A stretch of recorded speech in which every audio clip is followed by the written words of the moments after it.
Good afternoon, how are you? Hi. All good, thank you. Christmas is a time when everybody likes to have a smile on their face, and I would imagine after that win at the weekend against Palace, 4 goals, 6 clear of the drop zone. What has that done for everybody? Not just you and the players, but everybody at the club. Yes, in general, there is no replacement for this winning feeling after the game and for the feeling after a good run of form and good run of results, not just within the group of players, but also within the group of staff and in the whole club. Of course, good times for everyone who is involved here.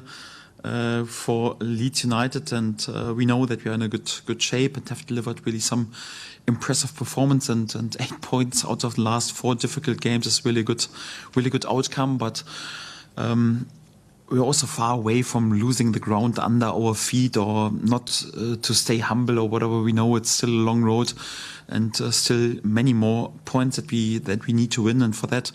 Head is already down. We are back down to earth and work hard in order to be also competitive in the next difficult upcoming games. But I know you've talked in weeks gone by about sometimes it's not been particularly enjoyable when the results haven't been going your way or performances haven't been what you wanted. How enjoyable was that 90 minutes for you? In general, it's always enjoyable to work with this group of players, because the spirit has never changed. Not during the last season, also especially not during this season, because we are so tight together and we have such a great unity and so much belief and so many good characters. So it's always enjoyable to work with them, even when the results don't go that much in your way. But of course, we're all human beings, and everyone prefers also to have a fair reward of the hard work and also of some good results. And of course, it's a great period at the moment. But on this level, the momentum can change pretty quickly, and for that we have to make sure that we also use this momentum as long as possible and want to ride this momentum a bit longer and want to keep going exactly in this way. 19 points before Christmas. Some people might think you're halfway there. Is that a fair assessment? Overall, you would say 1 point average per game. So in the end, 38 points will be enough to stay in this league. I know in the last seasons it was even way less necessary in order to stay in this league, but. Also the last seasons I was involved, we needed record points to win the league. We need record points to be there with automatic promotion. Also 90 points were sometimes not enough once we were in the championship. So for that I expect also it will be a difficult season to stay up. So if we want to stay up, then I think we need many points. And for that, yes, I think it's a fair amount to speak about, that we have this 1 point per game and we're on a good path. But we have to make sure that we also win many points in the upcoming games. Strange week in a way, because you don't actually play now till the Sunday at Sunderland. So how are you dealing with that with the players, for example, on Christmas Day? Are they training Christmas Day? Helps a bit. So this time around with Christmas, because I never had, I think, at least not as long as I can remember, a Christmas Day off here, at least not when I was working here in England.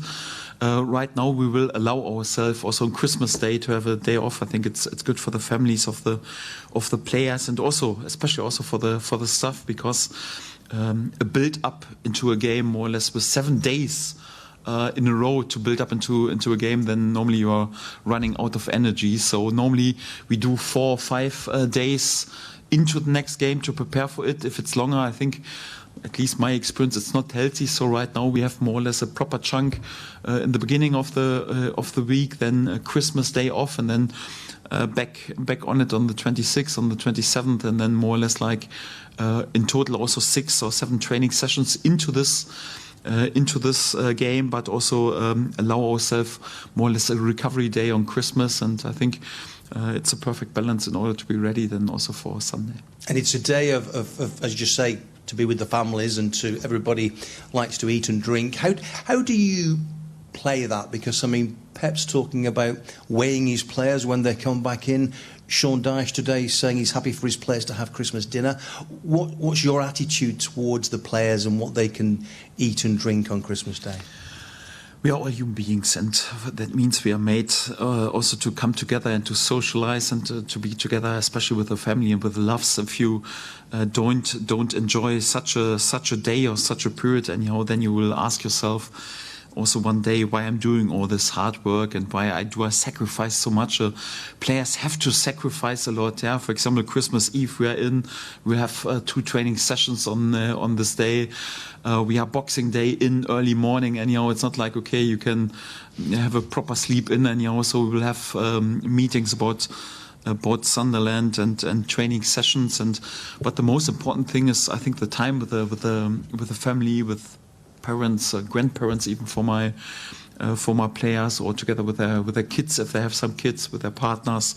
I think that's very beneficial, and it's not about drinking and eating. It's more like to spend time with the loves, and I think this is also quite important. They are meanwhile also so professional. You don't even have to worry that they would drink too much alcohol or whatever. So they hardly drink a glass of beer. So it was our generation of football players was slightly different. And nowadays you don't even have to do weights anymore. So we still do it, but you hardly see someone who is there with too much weight or not disciplined. And in nowadays they all have private chefs and private nutritionists who look after them. We have a top class nutritionist with Elise who looks also after the players, and for that it's high professional, and I can always trust my players. If I couldn't trust them on such a day to behave in a professional way, how could I trust them then also to have the right decisions during the game? They are all mature. It's not like in the nursery anymore, and they all know, okay,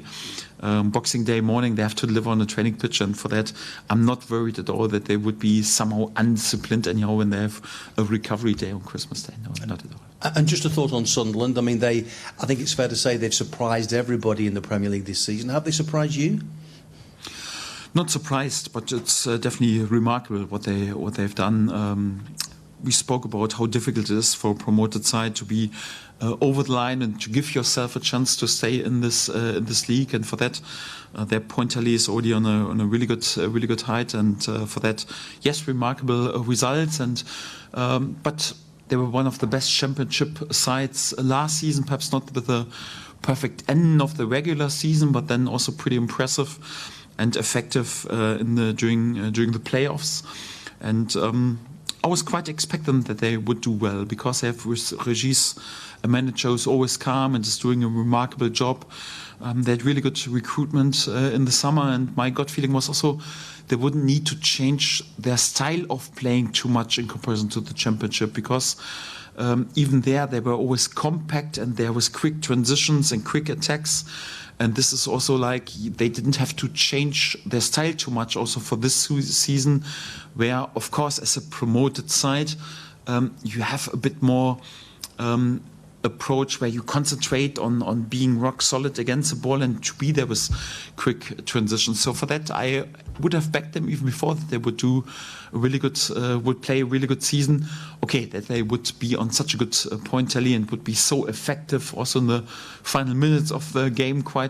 Games quite often, I think they won many points in the final minutes as well. You couldn't predict it in this way, but it's impressive and definitely remarkable. Yes. Thanks for your time. Thank you. Hi, Daniel. Adam. Hi, just picking up on what Peter was saying there.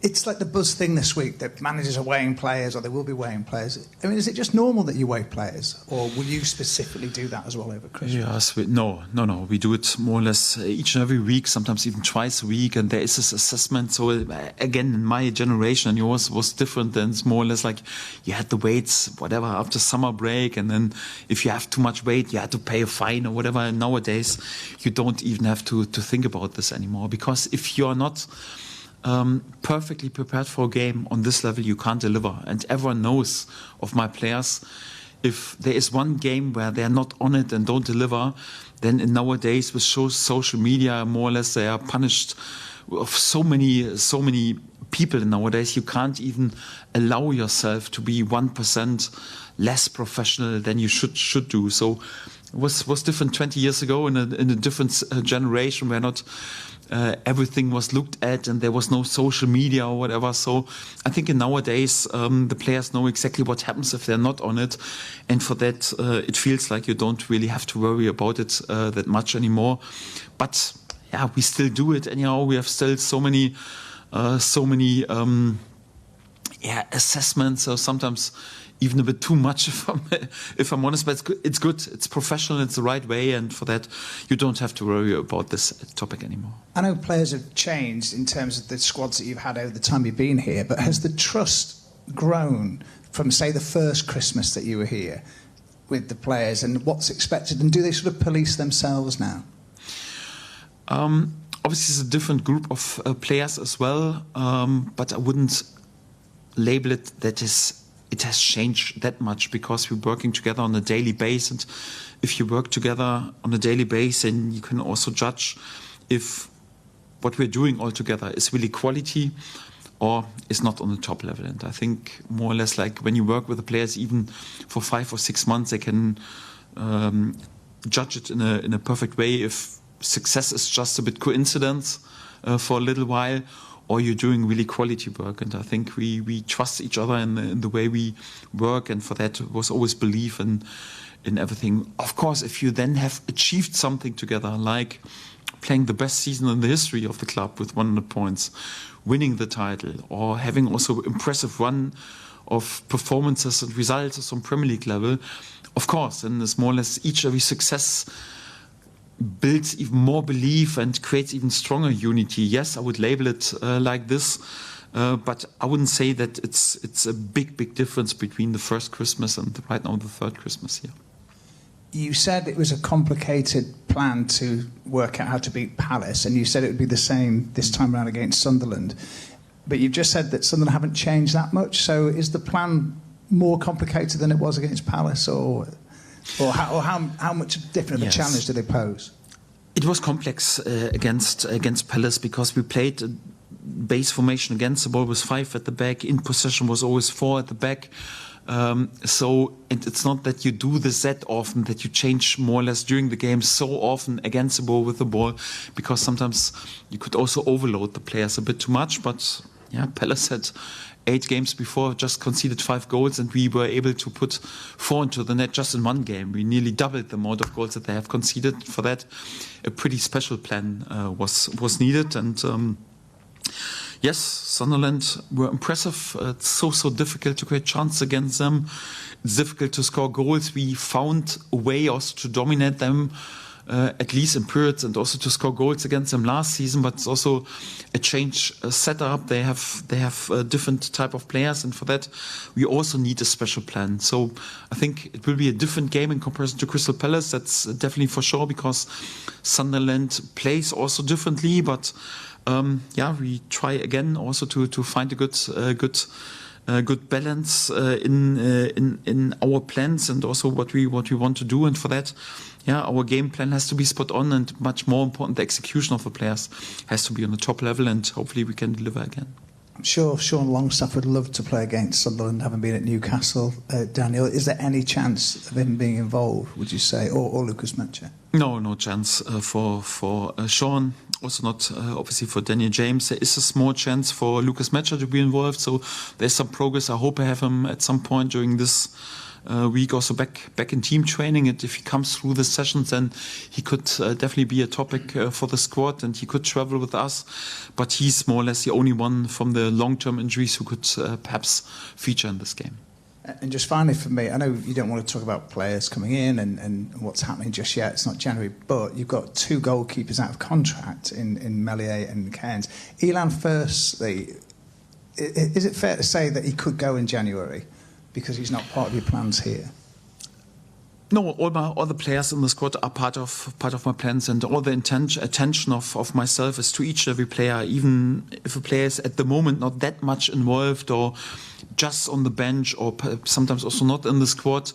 Like in this case also Elan, but I've made my feelings clear about him. I rate him that much. I think he's a goalkeeper full of potential, unbelievable young for a goalkeeper, especially at this young age, to have so many games on Championship and on Premier League level is very remarkable. And it's also with Ilan a joy to work with him each and every day. And at the moment, we also needed all our goalkeepers so far. Also on the match day squads, we had injuries, we had illnesses anyhow, and for that, it's not the plan to do anything. Of course, it can change in January if someone wants to leave anyhow due to a situation, but from my side, there is no proactive wish anyhow to change anything in our goalkeeping squad, not at all. So I'm happy to have them all and that we have really good options, and we are then there with many good goalkeepers in our squad.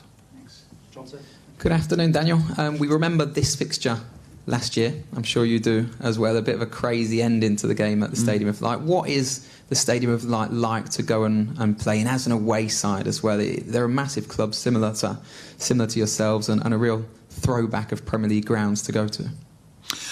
Yes, Sunderland, of course, also a club with a big history and a big tradition, and it's always great to play also against passionate clubs, and where the atmosphere is also a bit spicy and difficult, because if you then come away with a good performance and hopefully with a good result, it means even a bit more. And for that, it's always good when we have this clubs with big traditions and big fan bases and passionate behavior all around the club, then also back in the Premier League. And it's always a tough place to go, we know this, so bit unlucky ending of the last game. We had a really good away game there, and were then very unlucky not to win the last time. Yes, a draw on the road is always a good point. Would be also under these circumstances, but we never play just in order to draw a game. So initially, we go into each and every game because we want to be successful. And if in the end you can't win a game, wherever we go or against whoever we play, then we want to make sure that we don't lose it. For example, like in our last second-class home game against Liverpool, then also a draw can be sometimes priceless. But right now we go also into this game in order to try to be there with our best possible performance, and then also to win as many points as possible. You spoke earlier about having to come up with special plans, different plans for Palace, different plans for Sunderland, no doubt. Should it not be them coming up for a special plan for one man up front at the minute, Dominic Calvert-Lewin, who is in a great vein of form, and how do you challenge him to now continue that into the back end of the season? Yes, in football is everything connected. I think he also benefits a lot from that we are capable to prepare also many situations out of open play. Last game we're pretty effective out of set plays as well. I think he benefits from good performance from the whole team, and also like the better we are in possession, the better the offensive player work. The easier it is for my backline also to be rock solid, and the other way around as well. So the better the build up from our defensive player and our midfield is, the more effective our offensive players can be. And for that, it's always a team effort, and it's important that we keep going also to deliver, to bring him into good positions, to assist further on. Then also up to him to keep going with the hard work. Because if you right now think, okay, I just have to make sure that I make myself available, and during the week I want to be in Canton Wool, no chance. So you have to work to keep going exactly with the same work rate that you've shown in training also in the weeks before. Otherwise, it will be tricky. So it's important. I'm a big believer in the end you will always get what you're willing to invest, and he has invested a lot so far, but he has to keep going. So just cut and roll in, is not enough. Just recovery is not enough. Good work during the training week, and then you have a chance also to be there effective for the weekend. Hi Daniel, can I ask you about Ethan Ampadu? Mm-hmm. Dominic's got most of the plaudits in this good run, but Ethan Ampadu's been outstanding, and I just wondered, how do you think he compares with the best Premier League midfielders? Yes, always difficult to compare, because you have a bit different tasks if you play, for example, for Man City or for Arsenal in comparison to a side who is fighting against relegation. For that, it's always a bit unfair or a bit complicated, at least to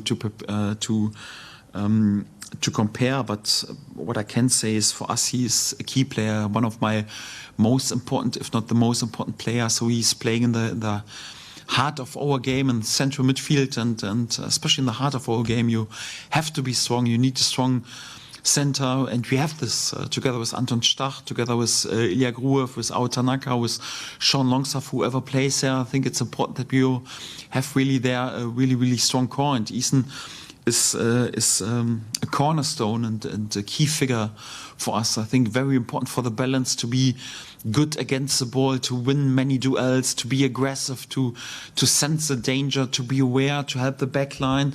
But on the other hand, also to initiate our attacks and to play the first passes and to also overtake the rule that in the moment when we lose the ball, to be in a good position to still control counterattacks of the opponent. So he has a pretty much a key role, and he's doing fantastic in this. And I think he has grown a lot also over the last couple of years, also in terms of his personality, and he grows more and more into this leader role and is our leader. Of course, he's wearing the captain armband, but with each every month he is fulfilling this role even better, because for a captain he's still quite young at age, and I've always said there is even more to come, and he can develop also in different areas. But so far I would say he is one of the best West midfielders in this league and in this defensive role, and hopefully he can also deliver this quality then in the upcoming weeks and months. Thank you. Embargo section, yeah? Mm-hmm. We're going to move on to embargo section if we can set camera.